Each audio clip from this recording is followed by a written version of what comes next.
Let's see.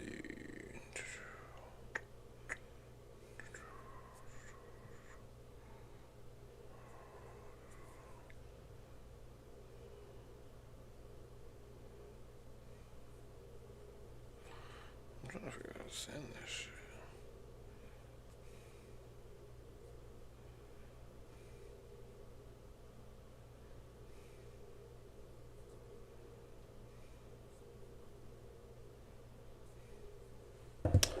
All right. POV, POV. All right, let's do it. Let's get into it. All right, guys. So, welcome, welcome, welcome. Today, we are going to be talking about a story that I actually wrote. And yes, it is AI generated. The name of the story is called Every Nightmare. Um, what I put on the website here is pretty much a quick description, but it's not, all of it, all of the whole thing. It's not the entire description of it. I really need to update it. But darkness manipulated the DNA of all things it's come in contact with. Survival is slim. So essentially, these things come out at night, and they pretty much have ravaged the human race in about less than 3 months and destroyed our entire way of life. And this is the story about the survivors and what they're going to do about it. So, mature content warning, adults only, straight up. That's how it is. That's how it always has been. You already know. The first chapter is called Hell on Earth. It's chapter 1, Hell on Earth. Again, this is AI generated. This is not monetized or anything. So if you want to go ahead and give it a read, give it a read. I am not taking away from artists who actually draw their, comics and so forth. I just wanted to create a story of my own, and I do not have the ability to draw. Alright, so scrolling down, we go to this beautiful city. And then we get to this house. Now, this part might be a little much for the screen, I don't know. But it's just a butt. I think it should be fine. But this girl's taking a shower. Alright, she's getting ready. You got this panel. She's like, are you coming over or what? Gets in bed. She's like, come on, answer your phone. Phone's vibrating. And then we get our main character. He's like, Emmy, what is it? She's like, come over, hang out with me. I'm bored. He doesn't want to go over. He then replies, Emmy, I'm sorry. Something came up. I have a chance to make some serious cash. And then she does her whole thing. You got the picture, didn't you? Come over. We can watch Dragon Orb X. Obviously, Dragon Orb X is supposed to be my version of Dragon Ball Z, but I didn't want to take Dragon Ball Z, of course. He goes, all right, Emmy, I'm on my way. This girl is such a pain. Well, it can be such a pain. Gets on his motorcycle, begins to head that way, and she's smirking. She's smirking. So we can all really sit here and wonder why she's smirking, but I think we all know why, because she's doing some conniving, evil shit right now. That's what she's on. And then this guy shows up. He's in the same room as Emmy. There's no turning back now, Em. Right now, Yagi is headed this way, and once we get here, it should be get him here. Once we get him here, we're going to have to kill him. Showing Yagi on his way. And then this might be a little tough for you too, but then she starts putting on some lingerie. She's getting ready to pretty much seduce Yagi. They have an entire plan. You guys will see there's a reason for the lingerie. It's not just fan service, but partially fan service. I made the call, didn't I? Besides, I've already told you I'm going through with this. How do I look? Like the first phase of the plan, he responds. Sorry, you look great. I'm just a little nervous. Don't be. We're going to kill him. He shows up, gets to the door. Hey, Emmy, open up. It's rude to leave a guest waiting. Very edgelord. She opens the door. Sorry to keep you waiting. Come on in. He's like, yep, I'm coming in. Whatever. Follow me to the bedroom. He feels like he's about to get it. I would apologize for trying to cancel our plans, but it looks like you've already forgiven me. This man feels like he's about to get it in right now. Don't just stand there. Grab yourself a glass of wine. Sure is rude to have a guest pour their own bottles. I do have to say you usually aren't so forward or brought the seductive side out of you. She then says, I don't know. Maybe I just got tired of being a good girl.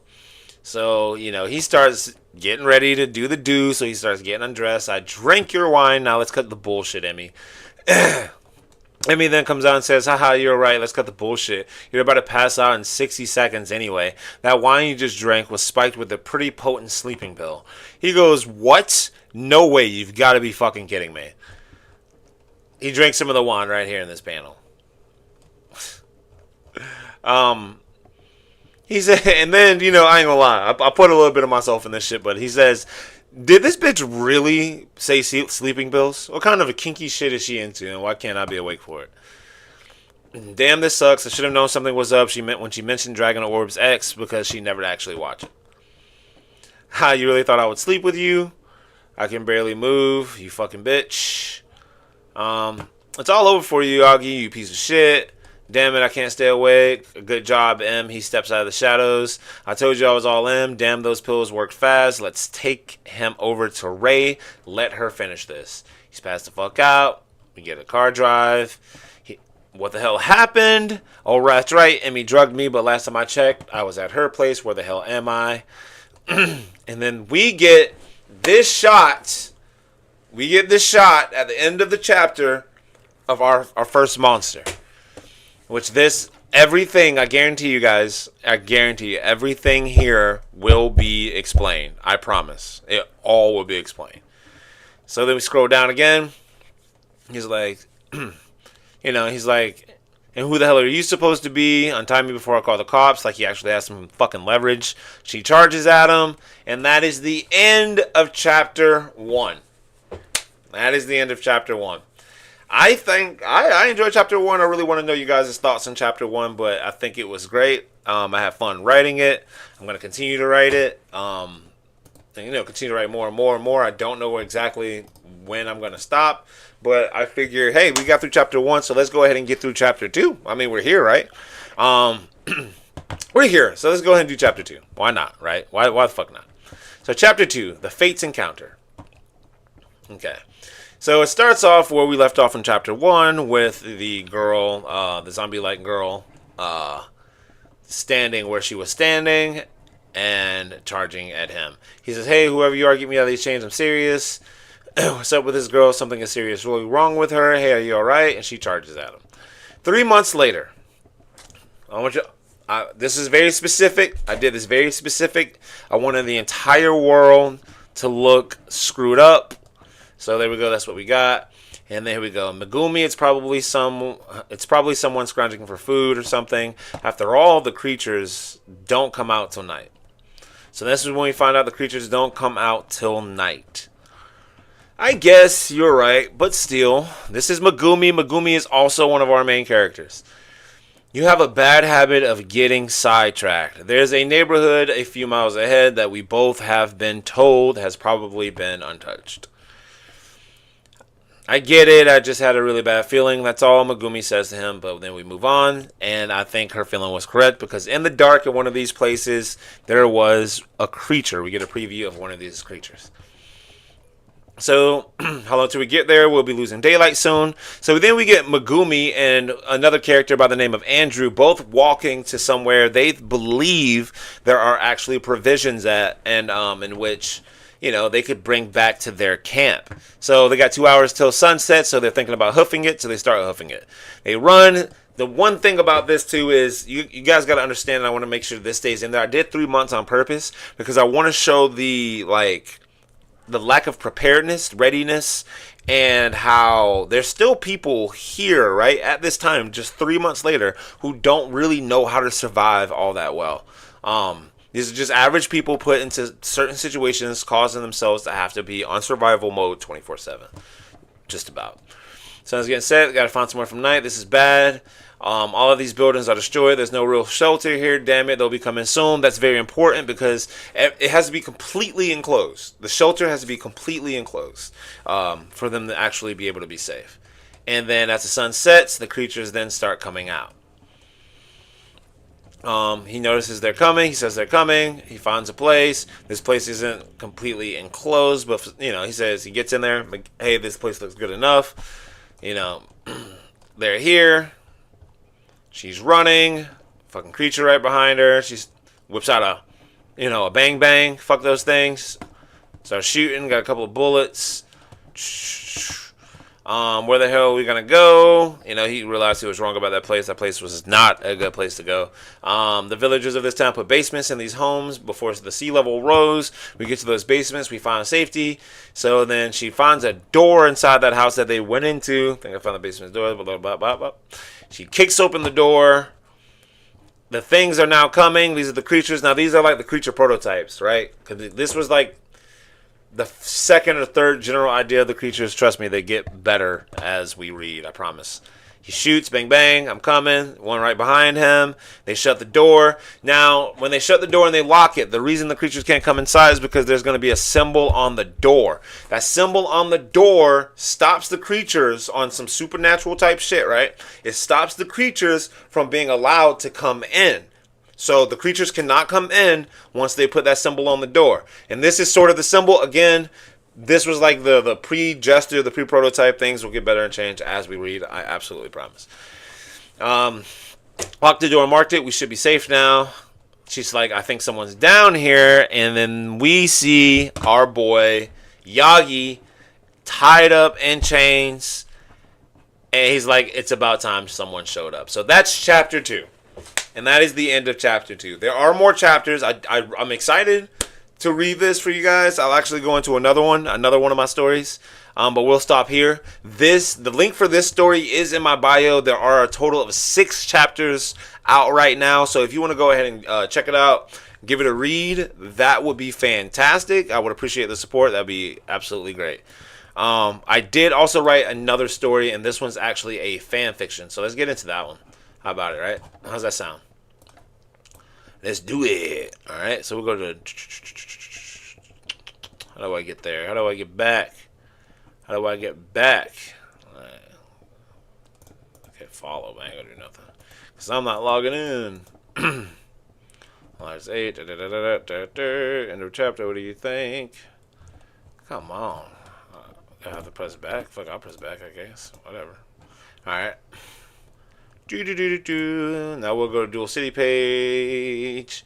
All right. So, this one I'm pretty excited about. So let's get into it. This is a monthly story. That's what this is. It's a monthly story. This story is called Yu-Gi-Oh! Into the Shadow Realm. So Yu-Gi-Oh! Into the Shadow Realm is over. It is done. And it's a rough read to start. From here to here to like here to here. It's a little rough. It's a little rough until you get to like here. But so I'm gonna let you guys read that on your own. I'm gonna let you guys read that. I'm gonna let you guys check that out. So what we'll do is we'll check out chapter 1 of Yu-Gi-Oh! Sorry, I'm tripping, dude. Shadows of Dual City, Tales of the Duelist. It's a Yu-Gi-Oh! Fan fiction. We'll give this one a read. And chapter 1 is called The Dual City Harpy. Dual City is the name of my comic brand. So it starts out, we're all in the middle of a city. This world we live in, it has so much people in it, so much good, so much hope, and so many dreams. This city represents all that's evil in the world. So much hate, so much pain, so much suffering. This city is a city ran by corrupt corporations whose only agendas are to gain even more power using duel monsters. And because the world is ruled by duel monsters, people are willing to fight, steal, and even kill for powerful cards. I want to blame this city for what I've become, but I can't. I did what I did in order to survive, and that is what it is. I've always had to make the hard choices, and tonight I'll be making my last one. I can't believe that it's come to this. Mickey, we need to talk. We don't have anything to talk about, Johnny. Now please leave my card shop. You want me to have your deck? Did you come here to prank me? This isn't a prank. My deck has become too dangerous to duel with. Even if I did believe you, the answer is still no. You just up and disappeared, Johnny. Everyone was worried about you, and now because you randomly show up on my doorstep, I'm supposed to help you. Johnny then says, let me give you a ride home tonight. I'll buy you food. And she gets excited because she hears food, so hey, how about some ramen? So then we get into, I put a synopsis about the character into the panel as well. Her name is Miki Kugo. She's an ex-pro duelist, about 25 years old. Miki once was once a pro duelist, but now owns a card shop in Duel City. She is Johnny's longtime friend. However, she does resent Johnny for shutting her out of his life.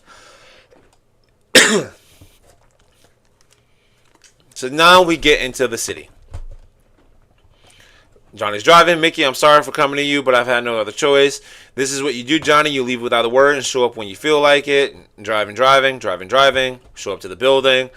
It's been a while since I've been here. Cut the small talk, Johnny. Why are you here? Mickey, it's serious. You want to know about the shadow games? I've got an idea. Let's have a duel. You're not going to just waltz back into my life demanding things of me. I'm not one of your little soldiers. A duel, huh? That's the only way to handle things in Duel City? I already told you I won't duel anyone with this deck. Duel me or you get no help. I don't have my duel disc, so I can't duel. Sorry. The park has community duel disc. Let's go or get out. So then they head to the park. Duel City, Lee Street Park. Look, I don't want to duel you, but I need your help. You begging for the same thing over and over won't change the fact that we're doing this. Let's duel. Alright, so also I have the rules of Yu-Gi-Oh! As well being posted. It's also within the comic panels as well. That way the reader doesn't feel too lost, especially if they don't know a lot about Yu-Gi-Oh! She starts things off. I did a reimagined versions of the cards as well. So in this universe, you know, they're different. They're different than what they were. I'll start things out by summoning my Harpy Lady to the field in attack mode. You get Harpy Lady in attack mode, 1300 attack, 1400 defense. So the famous Harpy Lady makes an appearance, and yes, she does.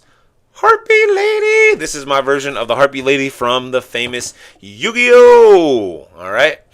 Then I set one card face down to end my turn. Mickey, this duel is bigger than the both of us.